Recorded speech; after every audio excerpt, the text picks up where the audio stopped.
Dua pemuda bernama Muhammad Khairul Saman 18 tahun dan Yosua Pandaung Nodi 24 tahun dibekuk Polsek Denpasar Selatan. Pasalnya mereka nekat mencuri uang di sebuah rumah Jalan Pulau Moyo, Perumahan Nuansa Kori 1 nomor 41, Pedungan, Denpasar Selatan untuk berfoya-foya. Korbannya adalah majikan pelaku bernama Lukas Alexander Raja Ihutan Sidabutar 32 tahun. Kanit Reskrim Polsek Densel AKP Imade Putra Yudhistira, Sejen Kapolsek Kompol Imade Tejadwi Permana Rabu 11 Januari menerangkan peristiwa itu bermula ketika korban pulang kampung ke Lampung Selasa 27 Desember 2022.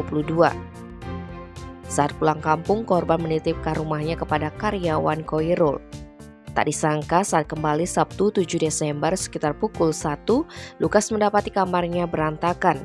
Setelah dicek, uang yang disimpan berkurang sebanyak 15 juta rupiah. Dia pun melapor kepada polisi.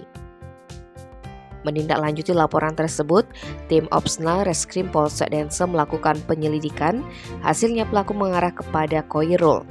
Saat ditangkap, pria yang juga asal Lampung itu mengaku tidak beraksi sendirian, melainkan mengajak temannya Yosua. Mereka masuk ke kamar korban melalui ventilasi kamar mandi. Yosua akhirnya diringkus saat bekerja di salah satu barbershop di Pemogan, Denpasar Selatan. Kedua pelaku mengaku telah membagi uang tersebut untuk foya-foya. Atas perbuatannya, kedua pelaku disangkakan terancam pidana penjara paling lama 7 tahun. Tim Bali Express melaporkan.